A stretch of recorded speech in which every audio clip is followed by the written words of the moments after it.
Mi esposa ganó un premio de 9 millones de dólares. Se divorció de mí y me echó de casa hasta que le recordé el acuerdo prenupcial que sus padres me obligaron a firmar. Ahora su abogado ruega, negociemos, pero ya me cansé de hacerles favores. Después de todas las trampas legales que prepararon, resulta que ese prenupcial es mi boleto dorado. Tengo 35 años y vengo de una familia sencilla. Mis padres viven en un barrio tranquilo y crecí en una casa modesta de 3 habitaciones que siempre olía a ropa limpia y comidas caseras. Cuando terminé la preparatoria, hice de todo un poco. Trabajé como barman, ayudé en la ferretería de mi tío y más tarde administré una tienda local de artículos deportivos. No era glamoroso, pero era honesto. Mi esposa, en cambio, venía de un mundo que jamás había experimentado. Sus padres eran dueños de múltiples propiedades, conducían autos de lujo y organizaban fiestas ostentosas varias veces al año. Para ubicarnos, llamemos a mi suegro Phil y a mi suegra Mael. Phil era un tipo alto e imponente, tanto social como físicamente, y ejercía una especie de dominio silencioso en cualquier reunión. Sus comentarios casuales a menudo parecían más amenazas veladas que simples observaciones. Mael tenía la misma habilidad. Un solo arqueo de ceja podía hacer que cualquiera se sintiera insignificante. Nunca fueron abiertamente crueles delante de mí, pero yo percibía su desaprobación debajo de la cortesía. Después de que mi esposa y yo nos comprometimos, entendí cuánto miedo sentían sus padres de que alguien de fuera se quedara con los bienes familiares. Me veían como un intruso, pese a que habíamos salido juntos por años. Antes de poder fijar fecha de boda, Phil exigió que firmara un acuerdo prenupcial. Yo no tenía los recursos para pelearlo legalmente y estaba demasiado cegado por el amor. Me repetía que solo era algo simbólico para tranquilizar a sus padres. El amor es la única garantía que necesito, pensaba. Pero el día que firmé quedó grabado en mi memoria. Era una tarde calurosa en la enorme casa de sus padres. Mael colocó el documento en la mesa, me pasó una pluma y me ofreció café, como si fuera una simple transacción de negocios. Mi esposa se quedó a un lado, casi sin hablar, y eso me dolió. Aún así, lo ignoré, pensando que no tendría importancia a largo plazo. El contrato establecía que cualquier regalo, herencia o fideicomiso proveniente de su familia quedaría como patrimonio separado de mi esposa, mientras que cualquier activo importante que adquiriéramos juntos, como una casa o ganancias de lotería, se consideraría propiedad marital. Me pareció extraño, pero solo quería casarme con ella. 6 meses después, nos casamos junto a un lago en una ceremonia de ensueño. Mis padres estaban abrumados por tanto lujo, pero felices por mí. Recuerdo la tensión en la cara de mi padre cuando saludó a mis suegros. Siempre me había dicho que confiara en mi instinto, pero yo creía que el amor superaría todas las dudas. Los primeros 2 años transcurrieron sin grandes problemas. Vivíamos en un condominio que sus padres nos ayudaron a conseguir. Yo pagaba una cuota mensual de la hipoteca, aunque el enganche inicial fue un regalo del padre de mi esposa. Viendo hacia atrás, ese obsequio nunca fue tal, más bien era otra forma de control, pero en ese momento pensé que así funcionaban las familias adineradas. Nuestro matrimonio tuvo las típicas discusiones por dinero y algunas peleas mayores porque sus padres se entrometían en nuestras decisiones. Aparecían sin avisar. Traían muebles nuevos o redecoraban el departamento entero, y mi esposa minimizaba mi molestia diciendo que sus padres solo trataban de ayudar. Entonces llegó el día que lo cambió todo. Mi esposa me llamó emocionadísima para decirme que había ganado 9 millones de dólares en la lotería con un boleto que compró en una gasolinera. Al principio me sentí eufórico, imaginándome renunciar al trabajo y viajar por el mundo, pero la alegría se apagó rápido. Ella insistió en mantenerlo en secreto, incluso de mis padres. Se volvió extrañamente paranoica, hablando de reclamar el premio de la forma adecuada y reuniéndose con abogados que ni siquiera conocía. Cuando le pedí acompañarla a esas reuniones, me contestó, «Te sentirías fuera de lugar», lo cual dolió bastante. No tenía ni idea de lo que se traía entre manos. La verdadera bomba vino después. Un día, regresé agotado del trabajo y la encontré con una tía suya, hurgando en los cajones. Con toda frialdad me soltó que iba a pedir el divorcio. Me dijo que empacara mis cosas y me largara del condominio, supuestamente a su nombre. Me quedé pasmado. Claro, yo había contribuido a la hipoteca cada mes, pero según ella, el enganche de su padre y su nueva fortuna me dejaban fuera de juego.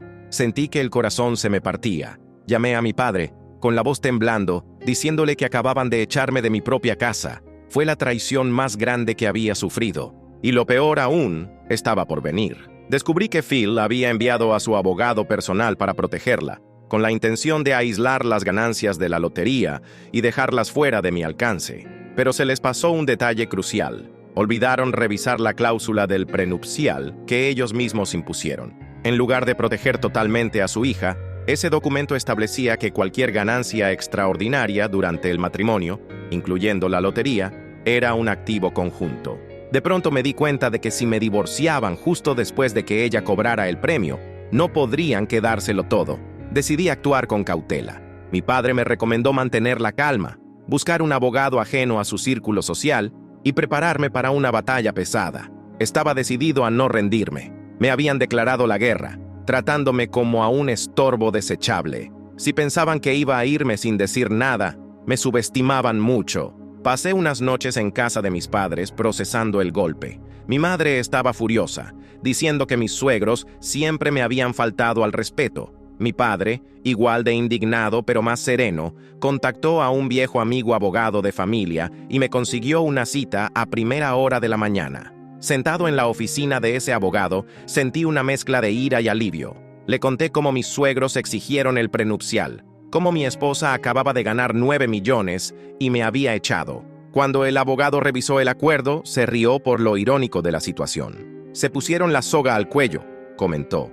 Dejaron clarísimo que las ganancias de lotería se consideran un bien marital. Salvo que un juez haga algo totalmente inesperado, tienes derecho a una parte sustancial.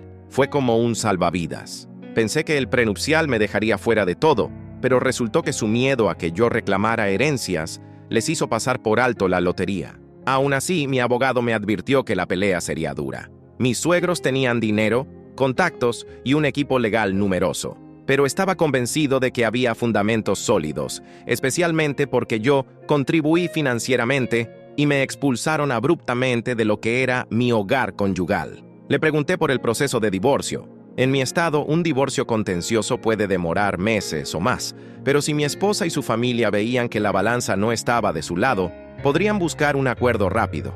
El abogado predijo que tratarían de intimidarme o usar tácticas sucias para que renunciara a mi parte por migajas. Y, efectivamente, a los pocos días Phil me dejó un mensaje amenazante en el buzón de voz, diciéndome que no merecía nada de su hija y que si intentaba reclamar la lotería, me dejaría sin un centavo. Mi abogado me aconsejó registrarlo todo. Después, Mael me acorraló afuera de la casa de mis padres con una oferta ridícula para que me esfumara sin dar problemas. Lo presentaron como un acto de generosidad, pero era tan poco que ni siquiera cubría la mitad de lo que yo había aportado a la hipoteca. Me negué y le dije que nos veríamos en la corte. Ella se mostró incrédula ante mi negativa, sin entender cómo alguien podía rechazar su dinero. Con las negociaciones estancadas, mi abogado presentó solicitudes al juez para que se congelaran los fondos de la lotería y no pudieran esconderlos. Mis suegros se enfurecieron y empezaron a difamarme, diciendo que yo era un cazafortunas que había explotado a su hija. Me dolió, pero me mantuve firme. Mi jefe, dueño de la tienda de artículos deportivos, me apoyó completamente y no se dejó intimidar por las llamadas de Phil para presionarlo. Algunos amigos tomaron partido, unos diciendo que era vengativo, otros aplaudiendo mi determinación. Aunque el ambiente era sofocante, no iba a rendirme. Después de un par de semanas sin avances, nos dieron una fecha para la primera audiencia. Mi esposa ni siquiera apareció en persona. Estaba completamente bajo la protección de sus padres. No respondía a mis mensajes y dejó todo en manos de sus abogados, quienes me pintaban como un parásito que no había aportado nada al matrimonio. Mi abogado respondió con registros financieros, copias de facturas compartidas y, por supuesto, la cláusula del prenupcial sobre ganancias extraordinarias. También argumentamos que me habían desalojado de casa abruptamente. El juez ordenó a ambas partes preparar la presentación formal de pruebas para una audiencia más completa. Antes de eso, Phil volvió a amenazar a mi jefe, quien lo mandó a volar sin contemplaciones. Esa humillación solo alimentó la rabia de mi suegro. Mi abogado me dijo que tuviéramos cuidado, pero que era muy probable que el juez viera sus tácticas intimidatorias.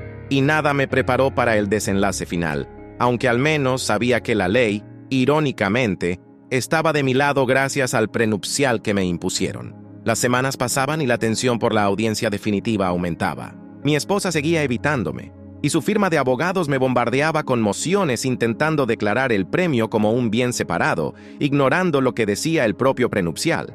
Mientras tanto, Phil y Mael contaban a quien quisiera oírlos que yo era un oportunista que solo buscaba la fortuna familiar. Sentí frustración, pero también más ganas de seguir. Si creían que me asustarían para renunciar a mis derechos, se equivocaban. Tenía pruebas de mis aportaciones en pagos de servicios, compras de supermercado y la porción de la hipoteca. Con mi abogado, revisamos cada detalle del prenupcial. Encontramos la frase clave: todas las ganancias financieras inesperadas, incluyendo, entre otras, premios de lotería o programas de juegos, serán consideradas como bienes maritales a menos que se especifique lo contrario. Era como si mis suegros hubieran dejado una puerta abierta sin darse cuenta. Una semana antes de la audiencia, tuvimos una conferencia preliminar. Mi esposa llegó con sus padres y un batallón de abogados, 4, más un asesor financiero. Me miraban con el mismo aire de superioridad, pero se les cambiaron las caras cuando mi abogado señaló esa cláusula en voz alta frente al juez. El juez escuchó tranquilo, sin inmutarse ante sus argumentos para descartarla, y ordenó que todos los activos importantes se mantuvieran congelados hasta la audiencia principal. Esa misma tarde, Mael quiso hablar seriamente conmigo y me ofreció una suma todavía más baja que la anterior, llamándola generosa para alguien de tu nivel.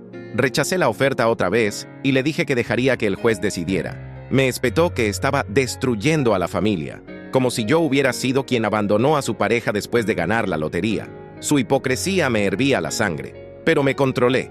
Mi abogado me advirtió que no perdiera la cabeza en discusiones que pudieran volverse en mi contra. Entre bastidores, yo temía que mis suegros trataran de esconder el dinero en cuentas secretas, pero mi abogado, previendo eso, solicitó al juez que bloqueara cualquier gran transferencia. Incluso preparamos a un contador forense por si intentaban encubrir fondos. Phil, furioso, me dejó un mensaje de voz diciendo que era un ser vil y que le había arrebatado la alegría a su hija. Era irónico, considerando que fueron ellos quienes me echaron justo después de cobrar el premio. Al acercarse la audiencia, me preparé con mi abogado. Repasamos mi testimonio, reunimos todos los recibos de la hipoteca y cuentas compartidas, además de los mensajes de mi esposa confirmando nuestros gastos conjuntos. Mi abogado me recomendó ser claro y objetivo al hablar en la corte. Si ellos sacaban trucos emocionales, responderíamos con hechos y documentos. Así que, listo para la batalla legal, me quedé con la certeza de que esa cláusula del prenupcial que tanto querían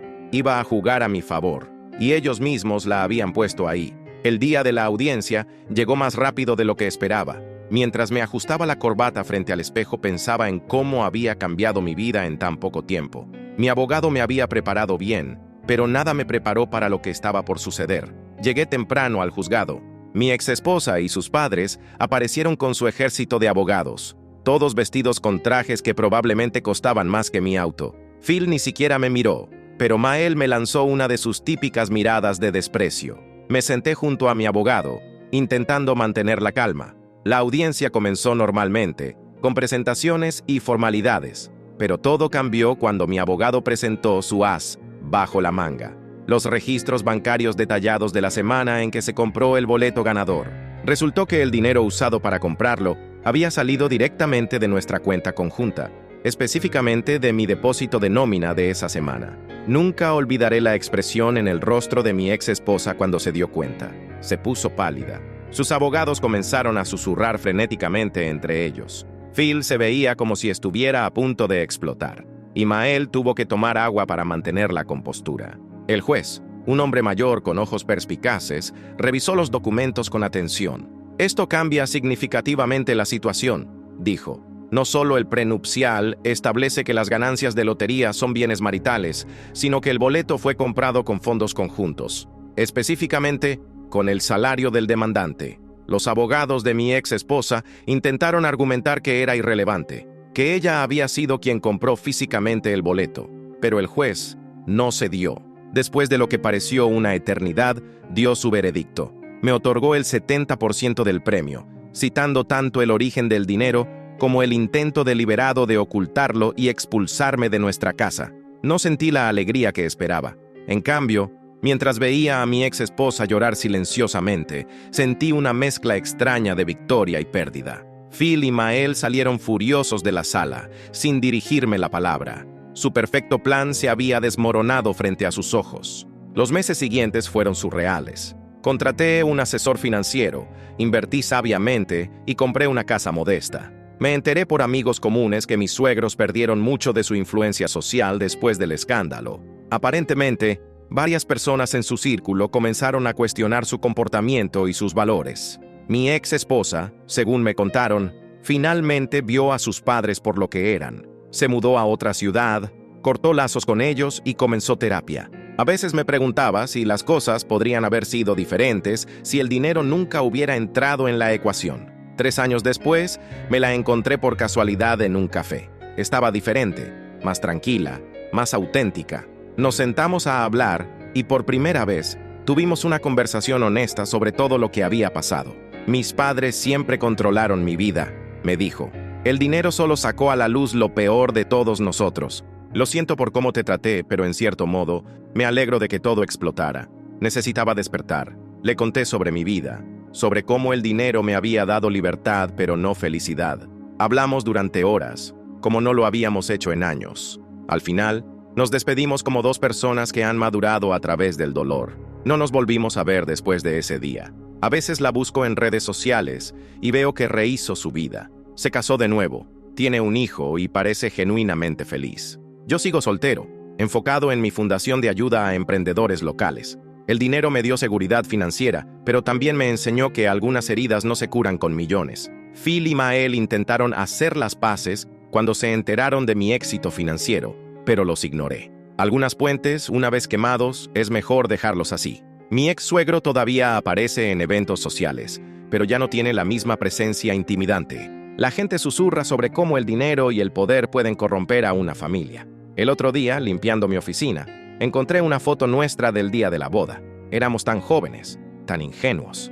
A veces me pregunto si todo este drama legal y familiar valió la pena. Supongo que obtuve justicia, pero el precio fue alto. La inocencia con la que alguna vez vi el amor y la familia. Esta experiencia me enseñó que a veces ganar significa perder algo también. Sí, tengo el dinero y la satisfacción de haber defendido mis derechos, pero perdí la capacidad de confiar fácilmente en los demás. Cada vez que conozco a alguien nuevo, una parte de mí espera que solo estén interesados en mi cuenta bancaria. Para los que me preguntan si me arrepiento de haber peleado, no me arrepiento, pero tampoco celebro. La justicia llegó, pero de una manera que dejó cicatrices en todos los involucrados. Supongo que así es la vida. Rara vez hay victorias perfectas o derrotas totales. Solo lecciones costosas y la esperanza de que el tiempo nos haga más sabios.